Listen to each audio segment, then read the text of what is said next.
Asidosis respiratorik, penyakit berbahaya akibat paru tak bisa mengeluarkan karbon dioksida.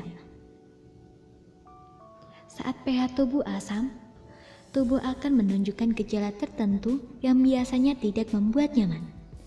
Ada beberapa faktor yang bisa menyebabkan tingkat keasaman tubuh meningkat, salah satunya akibat kerja paru-paru yang terganggu hingga menyebabkan asidosis respiratorik. Lantas apa itu asidosis respiratorik? Apa itu asidosis respiratorik atau asidosis pernapasan? Asidosis respiratorik adalah kondisi paru-paru yang tidak dapat mengeluarkan semua karbon dioksida atau CO2 yang diproduksi oleh tubuh akibat kondisi medis tertentu. Padahal normalnya, paru-paru bekerja dengan menghirup oksigen dan menghembuskan karbon dioksida. Kondisi ini membuat kadar karbon dioksida melonjak sehingga menyebabkan pH darah dan cairan tubuh lainnya menurun hingga terlalu asam. Dikutip dari headline, asidosis terjadi ketika pH darah turun di bawah 7,35, yakni di batas normal yang seharusnya berada pada rentang 7,35 sampai 7,45. Tipe asidosis respiratorik. Berdasarkan jenisnya, asidosis pernapasan terbagi menjadi dua. Akut. Terjadi secara tiba-tiba pada sistem pernapasan sehingga memicu asidosis. Hal ini termasuk kondisi yang darurat dan harus segera ditangani agar tidak semakin memburuk. Kronis. Kondisi ini biasanya berkembang secara perlahan dari waktu ke waktu dan tidak menyebabkan gejala. Justru tubuh melakukan adaptasi terhadap tingkat keasaman yang semakin meningkat. Misalnya, ginjal lebih banyak menghasilkan zat bikarbonat untuk membantu menjaga keseimbangan kadar pH tubuh. Kondisi ini juga bisa memburuk sehingga berkembang menjadi asidosis pernapasan akut jika dipicu oleh masalah kesehatan tertentu seperti penyakit paru obstruktif kronik atau PPOK. Apa saja gejala asidosis respiratorik? Gejala asidosis respiratorik akut: sakit kepala, gelisah, penglihatan kabur, kebingungan.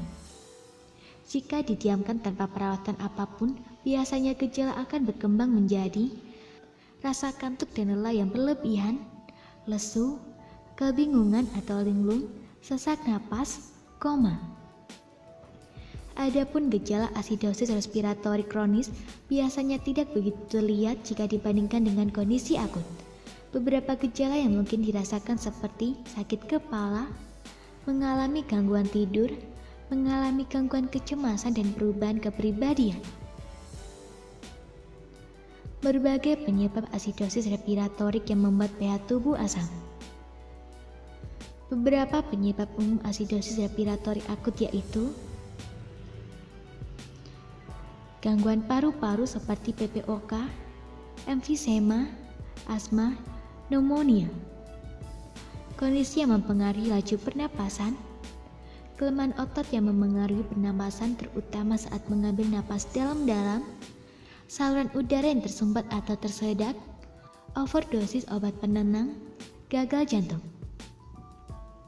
Beberapa penyebab umum asidosis respiratori kronis yaitu asma, penyakit paru obstruktif kronik atau PPOK, edema atau pembengkakan paru akut, obesitas, gangguan neuromuskular seperti multiple sklerosis atau distrosi otot, skoliosis. Pengobatan untuk asidosis respiratorik. Pengobatan untuk kondisi ini disesuaikan berdasarkan jenisnya yaitu tipe akut. Mengobati pH tubuh asam akibat asidosis pernapasan akut bisa dilakukan dengan mengatasi penyebab yang mendasarinya. Berkonsultasi ke dokter menjadi cara terbaik untuk mendapatkan diagnosis dan penanganan yang tepat. Tipe kronis. Sama seperti bentuk akut, pengobatan yang dilakukan untuk tipe kondisi kronis ini difokuskan pada penyebab terjadinya. Tujuannya adalah untuk memperbaiki fungsi saluran napas. Beberapa cara itu meliputi pemberian antibiotik untuk mengobati infeksi, pemberian obat diuretik untuk mengurangi kelebihan cairan yang mempengaruhi jantung dan paru-paru, obat bronkodilator untuk melebarkan saluran pernapasan bronkus dan bronkiolus, kortikosteroid untuk mengurangi peradangan, pembuatan ventilasi atau lubang napas buatan biasanya dilakukan untuk kasus yang cukup berat. Selalu konsultasikan ke dokter untuk mendapatkan penjelasan yang akurat mengenai kondisi Anda. Hal ini dimaksudkan agar Anda segera mendapatkan penanganan yang tepat sesuai dengan hasil diagnosis dokter yang bisa menjadi penentu keberhasilan pengobatan. Bagaimana mencegah asidosis respiratorik? Asidosis respiratorik bisa dihindari dengan menjaga kesehatan fungsi pernapasan. Jika Anda memiliki riwayat asma dan penyakit paru lainnya, usahakan untuk mengelolanya dengan baik melalui pengobatan maupun penerapan gaya hidup sehat. Selain itu, kebiasaan yang dapat merusak sistem pernapasan seperti merokok perlu dihindari. Menjaga berat badan tetap ideal juga diperlukan agar sistem pernapasan tidak terganggu hingga bisa berakibat pada kondisi lainnya yang lebih buruk termasuk asidosis pernapasan. Usahakan untuk melakukan diet sehat dan rutin melakukan aktivitas fisik yang bermanfaat untuk kesehatan tubuh termasuk paru-paru. Semoga informasi tersebut dapat bermanfaat. Jangan lupa untuk klik subscribe untuk mengetahui video terbaru dari kami.